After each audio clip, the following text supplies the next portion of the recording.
पायापाशी. आणि म्हणून आपण पाया का पडतो? कारण प्रेम आहे. संतांच्या पाया का पडतो? कारण प्रेम आहे. आईच्या पाया का पडतो? कारण प्रेम आहे. वडिलाच्या पाया का पडतो? कारण प्रेम आहे. आलं का लक्षात? प्रेम आहे. म्हणून आपल्यापेक्षा जी मोठी व्यक्ती आहे त्याच्या पाया पडतो, त्याचं कारण प्रेम आहे, दुसरं काहीच कारण नाही आहे. लक्षात ठेवा, प्रेम आहे. म्हणून प्रेम कुठं पायावर विसावतो, त्याची जागाच ती आहे. ते स्वतःला शून्य करतं आणि पुढच्याच्या चरणी जाऊन बसतं. आलं का लक्षात? म्हणून अर्जुन पायापाशी येऊन बसला का? मित्र. दुर्योधन डोक्याकडे जाऊन बसला का? शत्रू. अहंकार आपल्यामध्ये असतात. आपला अहंकार आपला काय आहे? शत्रू आहे. अहंकार शत्रू आहे. आपल्यातलं प्रेम जे आहे, समर्पण जे आहे, भक्ती जी आहे, हे मित्र आहेत. दोन्ही आपल्यामध्ये आहेत. आलं का लक्षात? मग कुणाला दूर करायचं, कुणाला जवळ करायचं, तुम्हीच ठरवा. पण भगवंत म्हणतात दोन्ही समान असावे. दोघांशी तुमचं वागणं समान असलं पाहिजे. आणि भगवान गोपाल कृष्णाने दोघांशी समान वागणूक दिलेली आहे. कुणाला? दुर्योधनाला आणि अर्जुनाला. दोघांनाही समान वागणूक.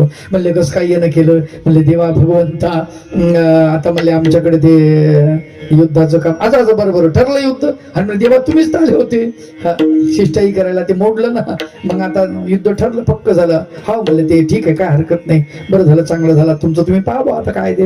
नाही म्हणे पण आम्हाला तुमची मदत पाहिजे.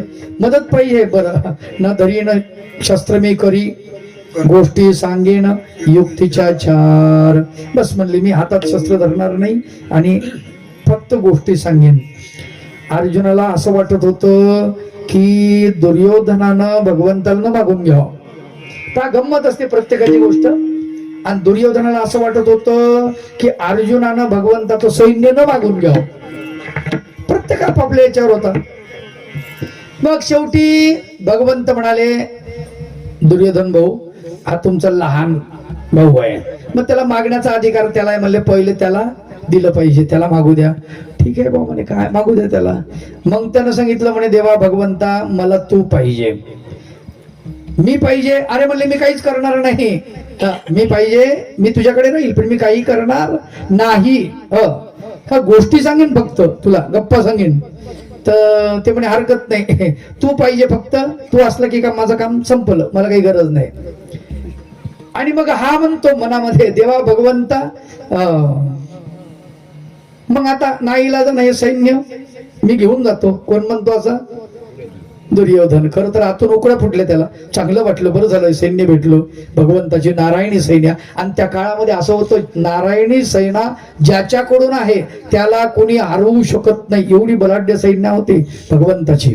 त्याच्यामुळे ते म्हणले आपलं जिंका आता विजय तर एकदम जबरदस्त आपलाच आहे. म्हणले आता पांडव काही जिंकू शकत नाहीत, कृष्ण त्यांच्याकडे राहू द्या, पण नारायणी सैन्य तर आपल्याकडे आली ना.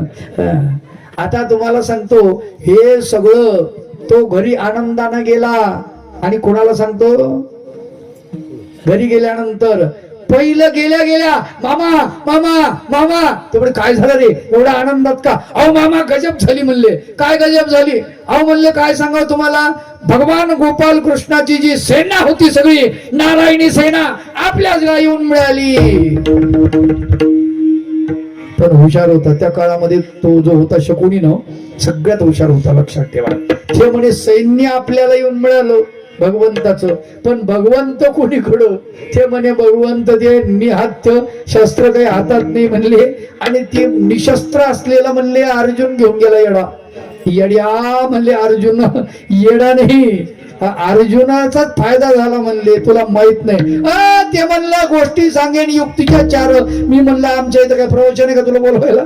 आमच्या इथे युद्ध आहे, युद्ध करत नसल्यावर तुला काय करायचं? ते म्हणे येड्या त्याचं बोलणं युद्धापेक्षा बेकार आहे, खतरनाक आहे, तुला माहित नाही. तो नुसत्या युक्तीच्या गोष्टी सांगेन आणि युद्ध पलटून टाकेन. गोपाला गोपाला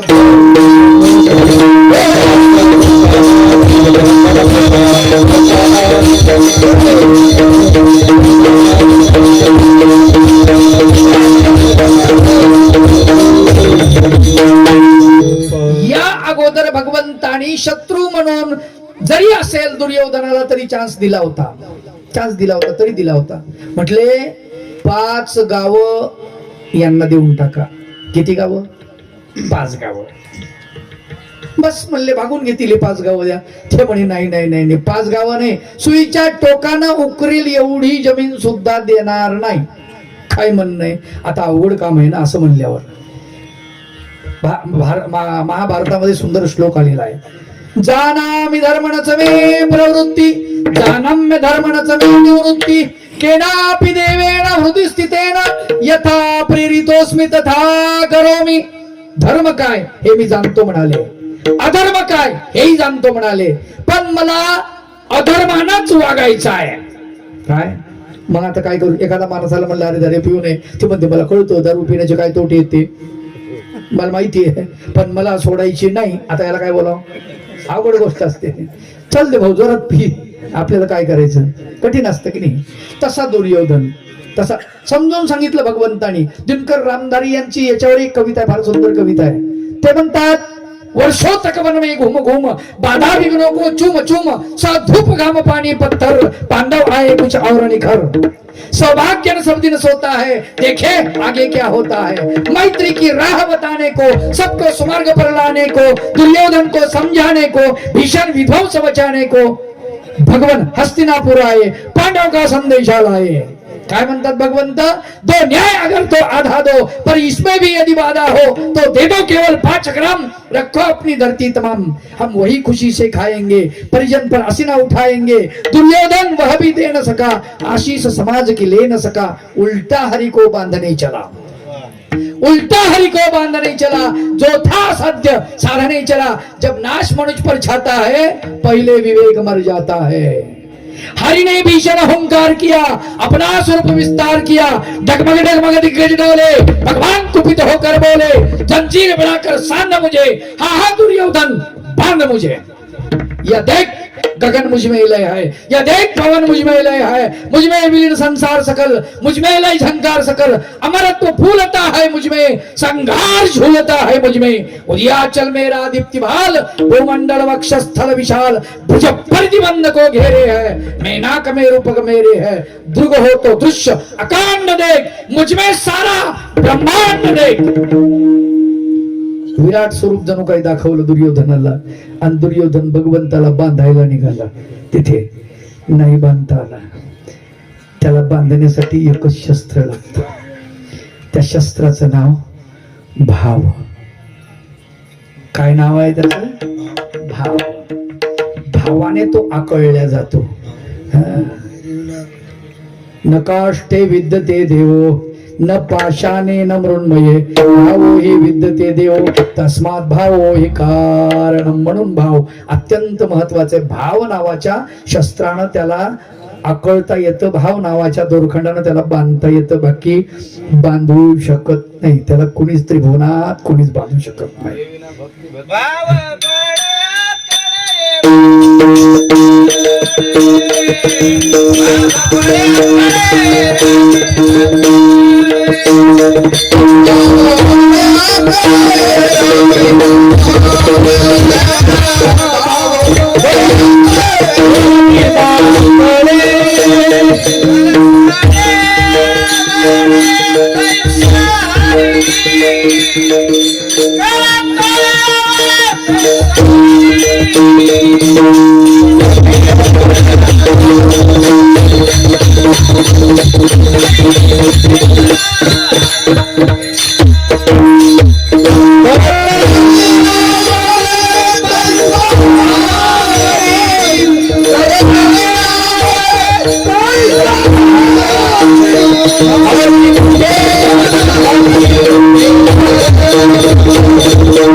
जीवनामध्ये लक्षात ठेवा. म्हणून द्रौपदीला त्याला आकळता आलं. तो दुर्योधनाच्या आकळला गेला नाही, तो विदुराच्या आकळला गेला. लक्षात ठेवा. पण तो दुर्योधनाच्या आकळला गेला नाही, दुशासनाच्या आकळला गेला नाही, भीष्माच्या आकळला गेला नाही, तो कोणाच्या आकळला गेला नाही. आलं का लक्षात? म्हणून तो भगवंत, पण भगवंतानी या दोघांनाही समान मानले. शत्रू मित्र दोन्ही समान असावे, समान असावे म्हटले. मोहित नसावे किंचितही, मोह आपल्या जीवनामध्ये नसला पाहिजे. किंचित सुद्धा मोह ठेवू नका. जीवन मिळालं आहे, भगवंताची कृपा, त्या कृपेनं जीवन आपल्याला मिळालं. शेवटपर्यंत भगवंताचं नामचिंतन करत हे जीवन आपलं व्यतीत करा. आलं का लक्षात? सगळ्यात महत्वाची गोष्ट, याचा मोह धरू नका, याचा मोह धरू नका. कारण मोह जरी धरला तरी तुम्ही काही टिकणार नाही या पृथ्वीवर. रामकृष्ण ही आले गेले, त्याहून जग का ओसची पडले, होईल काही का अंतराय मी जाता, राहील कार्य काय, काय राहणार आहे शेवटी आई बापा हो, लक्षात ठेवा. काहीच आपल्या जीवनामध्ये राहणार नाहीये. आणि म्हणून आमच्या जीवनामध्ये शिल्लक जे काही असेल ते फक्त आणि फक्त भगवंताचं नामसाधन, तेच आपल्या जीवनामध्ये आहे, दुसरं काही नाही. म्हणून मोहित नसावे किंचितही. पण आपल्याला प्रचंड मोह आहे, जगण्याचा मोह आहे. ठीक आहे, जगायचा मोह आहे माणसाला, आहे, हरकत नाही, कोणालाच मरावं वाटत नाही. मी जरी असेल तर मी आता गोळ्या घेतो, इंजेक्शन घेतो, म्हणजे मरावं वाटत नाही, नाही का? शुगर झाली म्हणजे याचा अर्थ काय? तयारी झाली माझी. शुगर झाली म्हणजे खड्डा खोदून तयार आहे, कफन तयार आहे, नेणारे तयार आहेत, दहावा खाणारे तयार आहेत, एखादा बाबा माझं कीर्तन करायला तयार आहे दहाव्याला, बरोबर आहे की? सगळी तयारी झालेली आहे. पण मी काय मरत नाही लवकर, इंजेक्शन घ्यायलो, गोळ्या घ्यायलो, म्हणजे मरण कोणाला वाटत नाही, हरकत नाही. पण जीवनामध्ये मोहित नसावे किंचितही, नियमात असलं पाहिजे. कमीत कमी नियम तर प्रपंच करावा नियमात. आलं का लक्षात? करू नका असं नाही, नियमात करा. हा, नियमात करा. अजून पैसा जमा करा, पण नियमात करा. लक्ष्मी, पैसा नको, लक्ष्मी. आलं का लक्षात? हा, काही करा, आती नको. आती तिथे माती, आती नको, आती काहीच नको. हा, आणि मरायच्या टायमाला श्वास मोकळा सोडून द्या. काय? संध्याकाळी देवाला हात जोडा, प्रभू उठलो सकाळी झोपेतून तर तुला नमस्कार करीन पहिले, आणि नाही उठलो तर लोक माझ्या प्रेताला नमस्कार करतील. त्याला इलाज नाही देवा, मग आता मी तरी काय करू, असं म्हणून झोपत जा. कारण गॅरंटी नाही झोपीत आपला कार्यक्रम होतो का काय माहित नाही. चांगली गोष्ट आहे, झोपीत झालं तर आनंदाची गोष्ट आहे. पण एक लक्षात ठेवा, जीवनामध्ये मोहित नसावे किंचितही. कशाने मोहित नाही. आपल्याला कुणी कुणी फसवतंय, लक्षात ठेवा. आपल्याला 2-2 रुपयाला विकत घेऊ राहिले. 2 रुपयापासून आता 500 रुपये, 5000 रुपये, आमच्याकडे 10,000 रुपये टोटल माणसाची किंमत लागली. पहा, एका माणसाची किंमत किती? 10,000 रुपये. बघा मग तुम्ही. आता मी म्हणतो, आता खरं तर आपला विषय नाही, पण आता थोडस काय म्हणतात तसं. हा, मत मत मत शब्दाचा अर्थ काय? तुमचं मत काय? आपण विचारतो नाही का त्याला, तुमचं मत काय बा, नाही का? तुमचं मत काय म्हणजे काय? तुम्हाला काय म्हणायचंय? आपलं मत मांडण्याचा आपल्याला अधिकार आहे. पण जेव्हा आपण पैसे घेतो आणि त्याला मत देतो पैसे घेऊन, तेव्हा आपलं मत बुडालं. आपलं मत राहिलं का आता? ते अजिबात नाही. मतदान करायला मी पायी जातो किंवा माझी गाडी घेऊन जातो. जेव्हा मला गाडी चालवता येत नव्हती तेव्हा मी थोडी चालवायची, सिंगल गिअरवर घेऊन जायचो, पण मीच माझ्या गाडीत जायचो. कोणाला आले महाराज चला तुम्ही, नाही नाही आज बोलायचंच नाही कोणी माझ्यासोबत. त्यांना म्हणायचं कालच झालं ना तुमचं बोलून, आज कोणीच बोलायचं नाही. नमस्कार बी करायचं नाही. तिथं नको, तिथं काय राम राम नमस्कार, इथं घरी येऊन पाया पडणं, तिथं काय? आता मी मतदान चालून तू माझ्याकडे येतो, नमस्कार महाराज, राम राम महाराज, तिथं नको. आता मी मतदान करायला, म्हणजे लक्षात ठेवा, आपलं मत विकू नका. तुम्हाला हात जोडून विनंती करतो, आपलं मत विकू नका. पुढच्या वर्षी तुमच्या गावाला रोड झालाच पाहिजे. जर तुम्ही मत नाही विकलं तर. काय बोलतोय मी? माझं म्हणणं कळतंय तुम्हाला? का रोड नाही तुमच्या गावाला? माणसं नाही तुम्ही? भारतातले नाही? तुमच्यासाठी पैसा नाही वर राज्य सरकारकडे? तुम्ही तुमचं मत विकलेलं आहे, त्याच्यामुळे तुम्ही बोलू शकत नाही. विकू नका, कोणालाही द्या. मी असं नाही म्हणणार यालाच द्या त्यालाच द्या, ते तुमचं मत आहे, तुम्ही ठरवा. आलं का लक्षात? हा, पण तुम्ही मागणी करू शकता, आमच्या गावाला रोड का नाही? मागणी करा, नाहीतर ट्रॅक्टर मध्ये बसवा त्या आमदाराला खासदाराला आणि तुमच्या गावात आणा. 5व्या गिअरवर ट्रॅक्टर टाका, सोडून द्या. हा, सगळ्या रोडनं सांगा लोकांना बाजून पळा, कोणीच थांबायचं नाही रोडवर. ज्या आदळायचे आमदार खासदार इथे येईपर्यंत इथं आल्यावर सत्कार, बीपीच वाढली पाहिजे त्याची. 2 डॉक्टर वाटलं तर इथं ठेवा पहिले आल्या आल्या. कसा रोड बनत नाही, पण तुम्ही असं करत नाही. असं आहे ते माय बापू, लक्षात ठेवा. शत्रू मित्र दोन्ही समान असावे, हा, मोहित नसावे चित. हे तुम्हाला मोह सुटला की संपलं काम, तुम्हाला कोणी संपवून टाकतो. मोह ज्याच्या अंतकरणात निर्माण झाला त्याची समाप्ती झाली. आलं का लक्षात? मोहित नसावे किंचित.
मनामने करा संयमाचे तप. संयम अंतःकरणामध्ये माणसाच्या असला पाहिजे. सगळ्यात महत्वाचं आहे. तपस्वी म्हणजे जंगलामध्ये जाऊन तप करणारा तो तपस्वी असा अर्थ नाही आहे. घरामध्ये एखादी सून असते आणि ती सून सासूचं सहन करते, पतीचं सहन करते, सासऱ्याचं करते, जावेचं करते, नणंदेचं करते, भायाचं सहन करते, सगळ्या कुटुंबाचा सासुरवास सहन करते. हे सहन शक्ती वाढवणे ही तपच आहे, लक्षात ठेवा. म्हणून संयम तुमच्या अंतःकरणामध्ये असेल ना, फार महत्वाचे. एक चित्र, मला सिनेमा पाहायचा लय नाद होता. मी जे खरं बोलत असतो, मी कधी कुठं बोलत नाही. आणि मी खूप सिनेमे बघितले, किती बघितले असतील माझा मला अंदाज नाही. एक सिनेमा बघितला, त्याच्यातला एक मुद्दा मला खूप छान वाटला. त्याच्यातला कलाकार असतो आणि त्या कलाकाराला म्हणजे हिरो ज्याला म्हणतात लोक, त्याला बाकीचे गुंड खूप मारतात. इतकं मारतात, इतकं मारतात, इतकं मारतात की ते 1-1.5 मिनिटं ती फायटिंगच दाखवली आहे. खूप मारतात आणि तो रक्त बंबाळ होऊन जातो. कोण? तो हिरो, त्यातला नट. आणि ते मारणारे थुकून जातात आणि पाण्याच्या बाटल्या उघडतात, पाणी पितात, दम टाकतात, फसफस मारू मारू. आणि ते म्हणते और मारो, और मारो, और मारो. 7व्या मिनिटाला ते म्हणते इतकी मालिश तो मुझे गरम करने के लिए लगती है. बॉम्बला आता त्याला गरम करेपर्यंत ते थंडी झाले ना. नाही, एवढा संयम माणसाला सांगतो.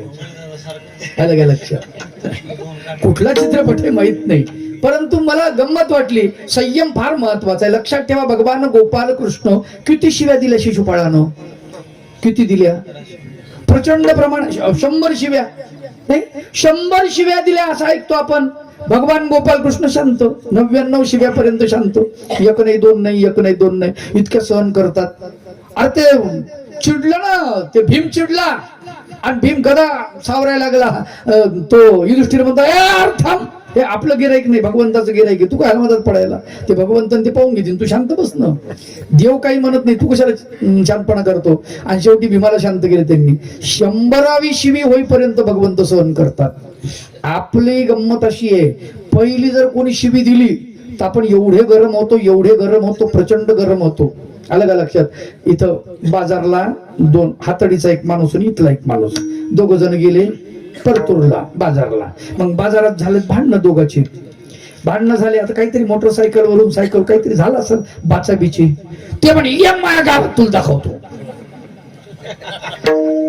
ते हातडीवालं म्हणे याला काही घेणं नाही देणं नाही होत, भांडण चालूच असते, त्याचं काय एवढं विषय. माझ्या गावात ये म्हणे, मग तुला दाखवतो. आता सप्ताह ते आलं गावात, आलं त्याला म्हणे तुझ्या गावात आलो. शे म्हणे मी तर गमतीने म्हणलो याला, आणि तो खरंच आला गावामध्ये. त्या गावात आलो म्हणे काय करतो म्हणजे गावात काय कोणी बी येईन आपल्या गल्लीत आहे, मग सांगतो तुला. ते गेलं गल्लीमध्ये, तुझ्या गल्लीत आलो काय करशील सांग. ते म्हणे गल्लीत गल्ली काय कोणाच्या बापाची थोडीच आहे मध्ये, आपल्या घरापुढे मग सांगतो तुला. आता याला वाटलं हा जा गेलंच पाहिजे, आपण गेलं ते निबर होतं ती बी गेलं घरापुढे. तुझ्या घरापुढे आलो म्हणला काय करायचं सांग काय करतो. ते म्हणलं खरं आहे का बापाचा असशील ना माझ्या घरात येऊन खुर्चीवर बसशील. ती म्हणे आता झालं नाही बसलो जाऊन याच्या घरात तो जाऊन बापाचा, त्याच्यापेक्षा जाऊन बसू मार खाऊ लागेल तर पण जाऊन बसू म्हणला. गेला आणि त्याच्या घरात जाऊन बसला. बसलो म्हणला तुझ्या घरात येऊन आता खुर्चीवर, आता काय करायचं म्हणे आता काय करतो चहा पिऊन जाऊ. आपलं काम असं आहे सुरुवातीला एकदम गरम नंतर थंड. भगवंताचं असं नाही, सुरुवातीला थंड कूल एकदम हसतायत भगवंत. 99 शिव्यापर्यंत भगवंत काउंटिंग करतात, फक्त मोजतात काहीच नाही. आलं का लक्षात. 97 काय करशील रे चोट्ट्या, 98 काय करशील रे कुळ घातक्या, 99 भगवंत नुसते मोजायला. म्हणे एकच राहिली आता थांब तुला मारणार नाही, एकच राहिली 99 ती आता मारणार नाही म्हणले, पण 100 आम्ही पूर्ण केली तर मग निश्चित मारण म्हणले, सोडणार नाही तर बापाला नाही सोडणार. आणि त्याला दिली शेवटची शिवी. जशी शिवी दिली तशी भगवान गोपाल कृष्णाने चक्र सुदर्शन सोडलं आणि त्याला खतम करून केवढं म्हणा म्हणे करा संयमाचे तप त्यात कृष्ण जप असावाचे.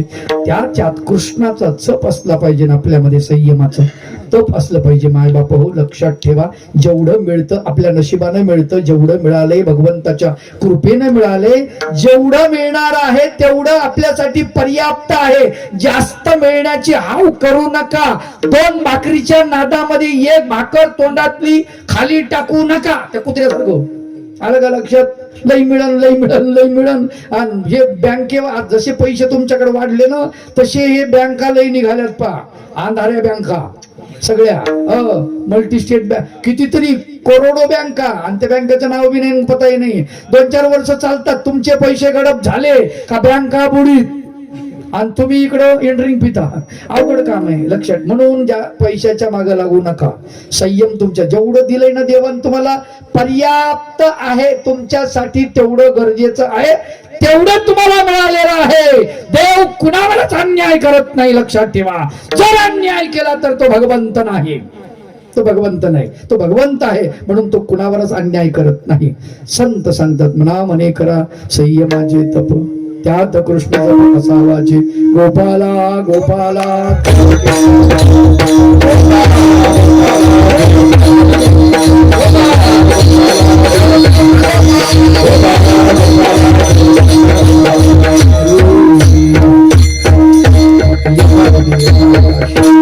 नवत्या वेगात अभंगाचा भावार्थ पूर्ण केला. मंडळी या ठिकाणी मला बोलवलं आमचे दादा साहेबरावजी सरगर यांच्या, बाबासाहेब सरगर यांच्या विनंतीला मान देऊन तुमचं जे मंडळ आहे या मंडळाच्या माध्यमातून त्यांना पुढे केलं. तुम्ही लोकांनी मला बोलवलं, सेवेची संधी दिली.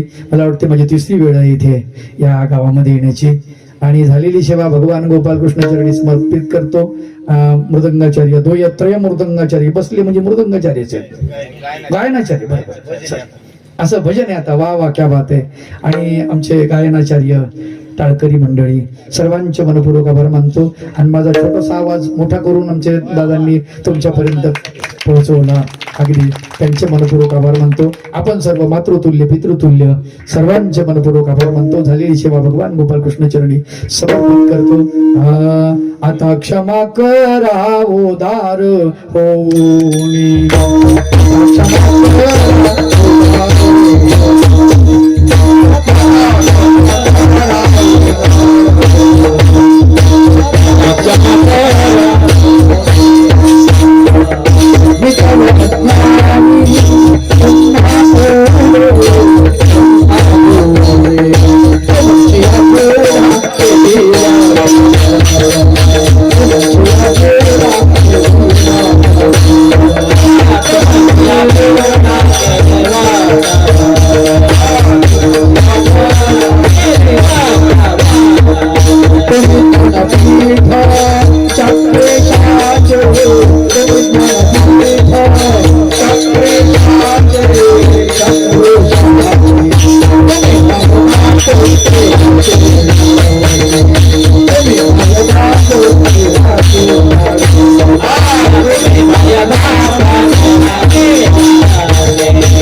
Thank you.